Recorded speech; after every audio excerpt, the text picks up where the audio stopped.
పవన్ కి అత్తారింటికి దారేదితో పవన్ కళ్యాణ్ రేంజ్ అమాంతం పెరిగింది. ఈ సినిమాతో Tollywood all time box office hit ను సొంతం చేసుకున్న పవన్ ఇప్పుడు ఆల్ ఇండియా లెవెల్లో టాప్ 5 హీరోస్ లో చోటు సంపాదించాడు. ఇప్పుడు ఆల్ ఇండియా లెవెల్లో పవర్ స్టార్ పవన్ కళ్యాణ్ స్థానం సంపాదించాడు. అందుకు తాజా విజయం అత్తారింటికి దారేదే కారణమని చెప్పక తప్పదు. పవన్ కెరీర్ ను అత్తారింటికి దారేదికి ముందు వెనుకగా విడదీయాల్సి ఉంటుంది. ఆరంభంలో వరుసగా 7 విజయాలు, అన్ని ఒకదాన్ని మించి మరొకటి పవన్ కళ్యాణ్ చెంతం చేరాయి. పవన్ నటించిన 7వ చిత్రం ఖుషి ఆయన కెరీర్లోనే బిగ్గెస్ట్ హిట్ గా నిలిచింది. ఆ తరువాత పవన్ ప్లాపుల పర్వం మొదలైంది. పలు ప్లాపులు పలకరించాక త్రివిక్రమ్ తన జల్సాతో పవన్ కళ్యాణ్ కు ఆనందం పంచాడు. ఆ తర్వాత మళ్లీ మామూలే, పవన్ కళ్యాణ్ పని అయిపోయిందనుకున్నారు.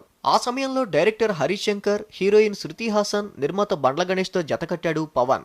వీరందరి కాంబినేషన్ లో తెరకెక్కిన గబ్బర్ సింగ్ పవన్ కెరీర్ లో బిగ్గెస్ట్ హిట్ గా నిలిచింది. అక్కడి నుండి పవన్ కళ్యాణ్ కరిజ్మా మళ్లీ ఊపందుకుంది.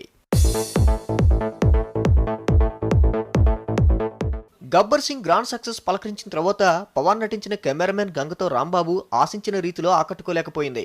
పైగా పవన్ తో రెండోసారి పనిచేసిన దర్శకుడెవరూ హిట్ ఇవ్వలేరు అనే సెంటిమెంట్ ను కెమెరామెన్ గంగతో రాంబాబు నిరూపించింది. దాంతో జల్సా తరువాత పవన్ త్రివిక్రమ్ కాంబినేషన్ లో వస్తున్న అత్తారింటికి దారేది చిత్రంపై కూడా చాలా మంది అనుమానంగా చూశారు.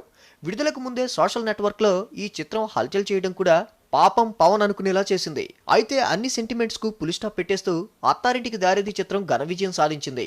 టాలీవుడ్ లో టాప్ గ్రాసర్ గా అత్తారింటికి దారేది చరిత్ర సృష్టించింది. దీంతో ఇప్పుడు ఆల్ ఇండియా లెవెల్లో మోస్ట్ డిజైరబుల్ హీరోస్ లో ఒకరిగా చోటు సంపాదించాడు పవన్. ఈ జాబితాలో షారూక్ ఖాన్ అందరికన్నా ముందు స్థానంలో నిలిస్తే ఆయన తరువాతి 3 స్థానాల్లో సల్మాన్, అక్షయ్ కుమార్, హృతిక్ రోషన్ ఉన్నారు. ఈ నలుగురి తర్వాత 5వ స్థానంలో పవన్ నిలిచాడు. 6వ స్థానం మహేష్ బాబుదట.